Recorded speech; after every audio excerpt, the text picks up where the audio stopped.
اسے سمجھ لینا چاہیے کہ اگر اس کے اندر حیا کی کمی واقع ہو گئی تو یہ حضرت فضیل بن عیاض کے ارشاد کی روشنی میں وہ خوش نصیب نہیں، وہ کم نصیب ہے۔ آپ دیکھیے کس کس طریقے سے، خدا کی قسم میں آپ کو کیا بتاؤں، دنیا کے کسی علاقے کے راستے کو تو چھوڑ دیجئے، طواف کعبہ کے موقع پر آپ لوگوں کو دیکھیے، شادی شدہ لوگوں کو کس طریقے سے وہاں پر طواف کعبہ میاں بیوی کرتے ہوئے نظر آتے ہیں کہ اپنوں کو دیکھ کر شرمندگی محسوس ہو۔ کیا ہو گیا ہے ہمیں؟ کس طرف جا رہے ہیں ہم؟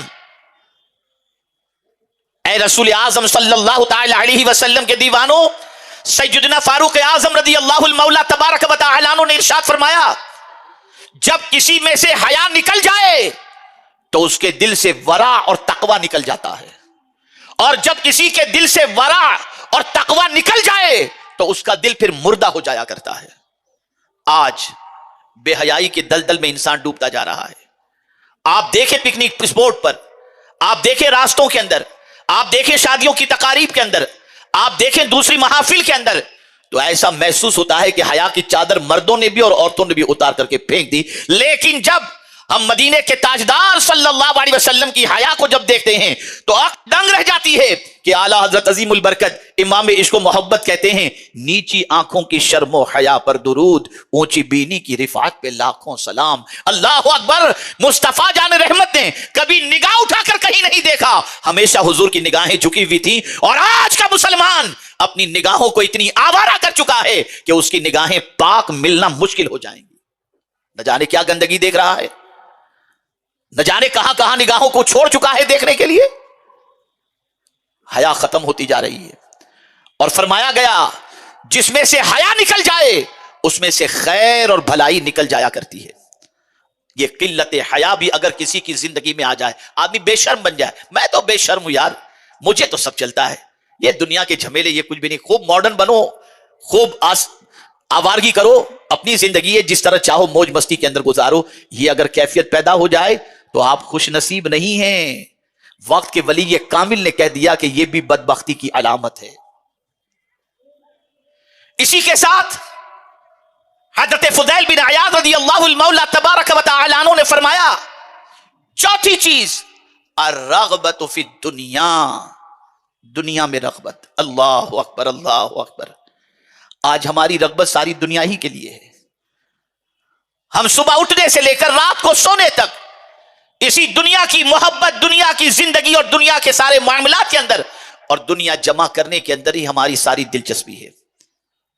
دنیا تو اتنی غالب آ چکی ہے کہ نیند میں بھی دنیا نظر آتی ہے، کعبے کے سامنے بھی دنیا نظر آتی ہے، سنہری جالیوں کے سامنے بھی دنیا نظر آتی ہے، غوث پاک کے آستانے پر بھی دنیا نظر آتی ہے، اور حالت اتنی بدتر ہو چکی ہے کہ مرتے وقت بھی ہمیں صرف دنیا ہی دماغ کے اندر سجی ہوئی رہتی ہے۔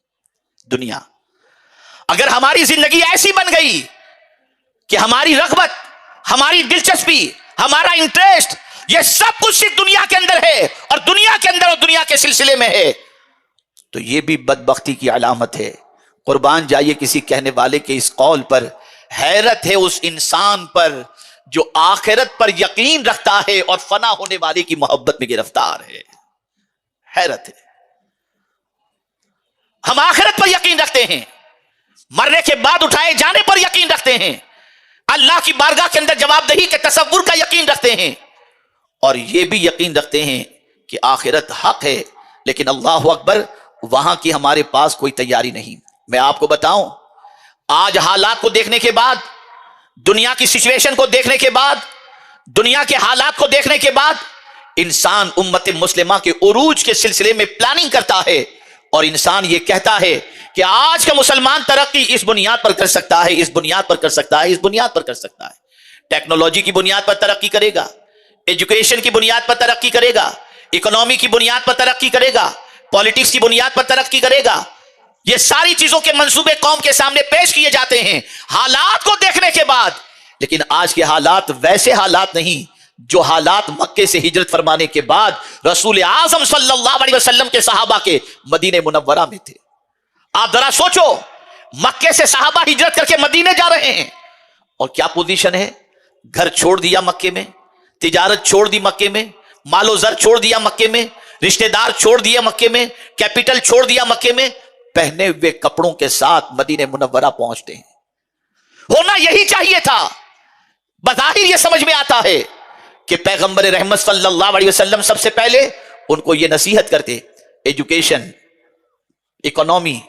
یقیناً حضور صلی اللہ علیہ وسلم نے اس طرف ابھارا, ضرور ابھارا, ایسی بات نہیں کہ نہیں ابھارا. لیکن جب میں مسجد نبوی شریف کا حضور کا پہلا خطبہ پڑھا تو میری عقل دنگ رہ گئی. مسجد نبوی شریف میں پہلا خطبہ حضور صلی اللہ علیہ وسلم نے جب دیا تو اللہ کی حمد و ثنا کے بعد جو بات حضور نے اپنے صحابہ کو فرمائی وہ کون سی بات ہے؟ آقا اپنے صحابہ سے فرماتے ہیں, میرے صحابیوں, سفر لمبا ہے, موت کی اور آخرت کی تیاری میں لگ جاؤ. پہلی بات حضور نے یہ فرمائی. یہاں کی کیسے بھی کٹ جائے گی, کوئی آپ کی مدد کر کے آپ کی یہاں کی پریشانی کو دور کر دے گا. وہاں تو نفسی نفسی کی پوزیشن ہوگی, وہاں کوئی کسی کے کام نہیں آئے گا.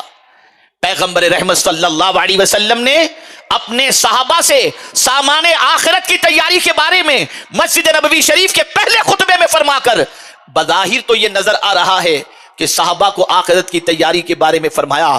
میرا یہ تاریخی جملہ آپ اپنے دل و دماغ کے اندر آج محفوظ کر لیں. جو شخص دنیا کی رغبت میں زندگی گزارتا ہے اور سب کچھ اس کے پاس موجود بھی ہو تب بھی وہ بے چین رہ سکتا ہے, لیکن جو شخص آخرت کی تیاری میں لگ جائے اللہ اسے دنیا کا بھی سکون عطا کرتا ہے اور آخرت کا بھی سکون عطا فرمائے گا. اس لیے کہ جب وہ آخرت کی تیاری میں لگا رہے گا گناہ نہیں کرے گا, وہ آخرت کی تیاری میں لگا رہے گا وہ اللہ عز و جل کی نافرمانی نہیں کرے گا, جب وہ آخرت کی تیاری میں لگا رہے گا نمازیں نہیں چھوڑے گا, جب وہ آخرت کی تیاری میں لگا رہے گا کسی کا حق نہیں مارے گا, جب وہ آخرت کی تیاری میں لگا رہے گا ناچ گانے باجے تماشے سے دور رہے گا, جب وہ آخرت کی تیاری میں لگا رہے گا نبی کی سنتوں پر عمل کرے گا, قرآن کی تلاوت کرے گا. اور یہ ساری وہ چیزیں ہیں جس میں اللہ عز و جل نے قرار اور سکون کی دولت رکھی ہے. میرے پیارے آقا صلی اللہ تعالی علیہ وسلم کے پیارے دیوانوں, یہ دنیا کیا ہے؟ کیا ہے یہ دنیا؟ کیا ہے یہ دنیا؟ وما هذه الحیات الدنیا, یہ دنیا کی زندگی کیا ہے؟ قرآن کہتا ہے وما هذه الحیات الدنیا, یہ دنیا کی زندگی, دنیا کی متاع کیا ہے؟ صرف دھوکے کا سامان, صرف دھوکے کا سامان. کسی کہنے والے نے بڑی پیاری بات کہی ہے, انسان جب دنیا کے اندر آتا ہے تو خالی ہاتھ آتا ہے, کوئی چیز اپنے ساتھ نہیں لاتا. پھر وہ انسان دنیا جمع کرنے میں لگ جاتا ہے. جب بہت دنیا جمع کر لیتا ہے اور پھر جب دائی اجل کی طرف سے دعوت آتی ہے, پکار آتی ہے, بلاوا آتا ہے, تو اب وہ انسان دائی اجل کو لبیک کہتے ہوئے جب اس دنیا سے جانے لگتا ہے تو جس طرح سے آیا تھا خالی ہاتھ جائے گا بھی خالی ہاتھ, لیکن جتنی دنیا اس نے جمع کی تھی ان ساری دنیا کی چیزوں کا حساب اسے کل بروز قیامت دینا ہوگا. تو حضرت فضیل بن عیاض رضی اللہ تعالیٰ عنہ نے بدبختی کی جو علامتیں بتائیں ان میں سے چوتھی علامت الرغبۃ فی الدنیا. اب آپ دیکھیے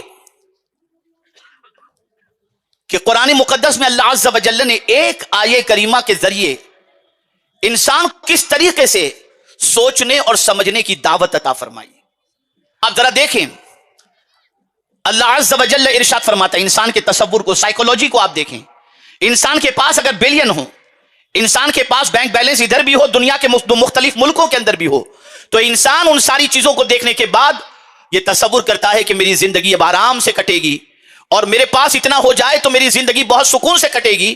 لیکن میرا رب انسان کی اس سائیکولوجی کے حوالے سے انسان کو تنبیہ کرتا ہوا نظر آتا ہے کہ اے عارضی چیزوں پر غرور کرنے والے اور اس کے دھوکے میں گرفتار ہونے والے, سن لے, تو جمع کیا ہے اپنی جگہ پر, ضرورت بھر جمع کرنا, دنیا کے اندر جتنا رہنا ہے وہ تو نہیں معلوم کتنا رہنا, لیکن دنیا کے سلسلے میں مال و زر کو جمع کرنا برا نہیں ہے, مستقبل کے منصوبے کو بنانا برا نہیں ہے. لیکن قرآن نے اس آیت کے ذریعے واضح کر دیا تو ان چیزوں پر بھروسہ کرتا ہے جو تیرے پاس ہے, جو فنا ہو جانے والی ہے. اس کو قرآن نے کہا ما عندکم ینفد وما عند اللہ باق, جو کچھ تیرے پاس ہے وہ تو ختم ہو جائے گا اور جو اللہ کے پاس ہے وہ باقی رہنے والا ہے. میرے پیارے آقا صلی اللہ علیہ وسلم کے پیارے دیوانوں, اسی پر